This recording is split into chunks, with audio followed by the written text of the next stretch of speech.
Okay, Earth signs, welcome to your daily focus tarot for Thursday. Sorry for the lateness. Now we have Nine of Swords, and it came out sideways. In the upright, this is letting negative thoughts get the best of you. All these thoughts, these ghostly images swirling around her that aren't really helpful. They're being negative, they're upsetting her.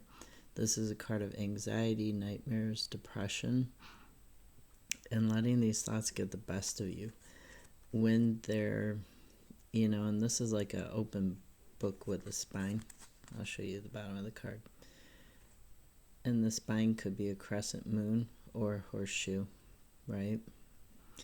So in the reverse, that would mean that you had control over these thoughts. You put them in their place. You analyzed them, you thought about them, and you stopped letting them control you. You came out with it sideways. So this is something you still need to do. And you're going to be able to do it because we have the Wheel of Fortune here. Now the Wheel of Fortune, this looks like, almost like, it could be a keyhole, but it could also be a throne that this character is standing on. This hermit, this higher self, this chronos, time. And if you look at the way they're holding the wheel itself, and the wheel has lots of meaning, right? But if you look at the way they're holding it like it's a treasure, like it's a baby, it's a pet, it's something they're guarding. And if you look at this inner golden, it's a heart. And the point of the heart ends, where you would come out if you were being born, or where you would, that area. The other point of the heart is at the wheel in the center. And this wheel reminds me of, it's a lot of things, right? The symbolism in this. But specifically in the book that comes with Ethereal Visions doesn't really talk about this, so you kind of just have to know it. But to me, what it's making me think of today is not necessarily like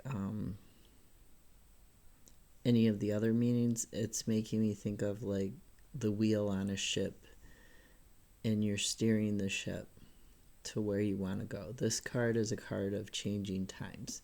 Things are changing, whether for the better or the worse. In this case, they're changing for the better. Then we have the other card that initially came out with the Nine of Swords was Justice. She is channeling here. She is getting her balance. She is using her knowledge and her ability to think to get this balance.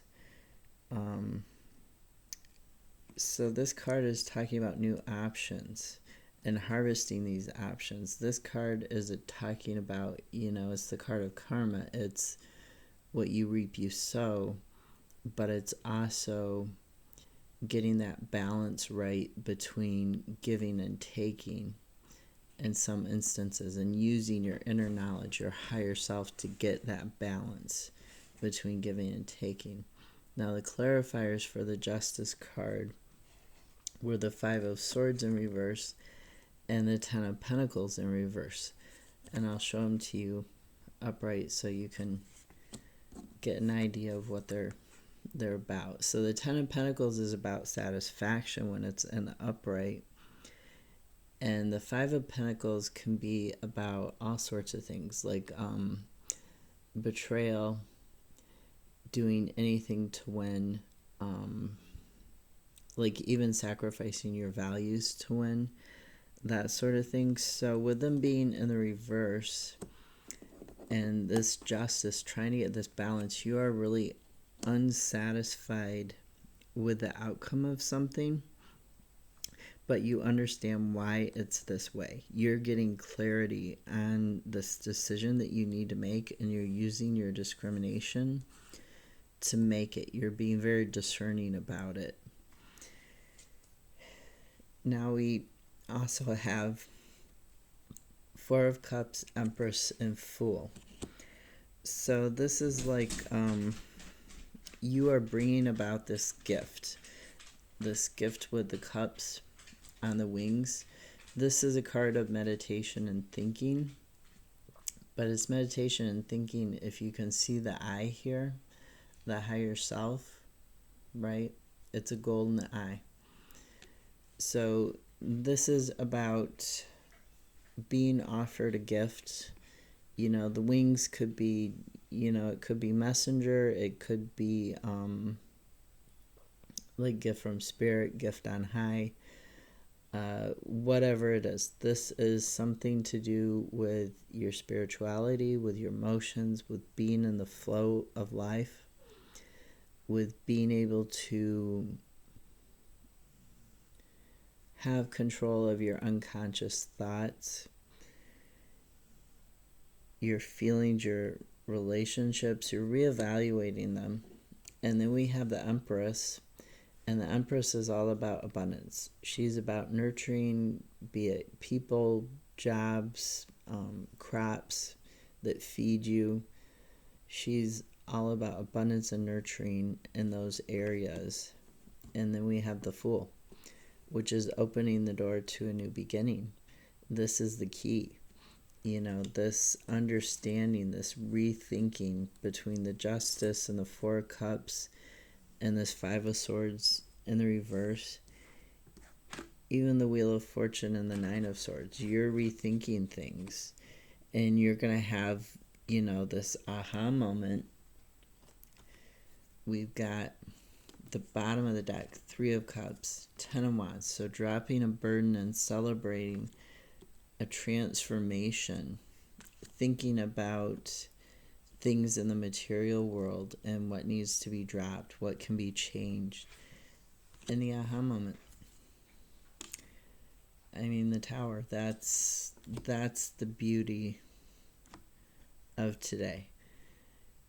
You're going through this and you're thinking about what can be done and what you no longer want to do. And what you no longer want to do is give in to, like, the devil, the Ten of Wands, the burdens, the unnecessary stuff in the material world and the physical world that's causing you to be anxious and upset. Give that stuff up. You know, change it. Either stop focusing on it. Change the way that you focus on it. Figure out, you know, what's behind your motivation and change your motivation. And that's going to bring the Wheel of Fortune. It's going to make the wheel turn. And it's going to turn in your favor because we have the Empress. We have the new beginning. We have abundance. We have this gift from the universe, right? Have a great day. See you tomorrow.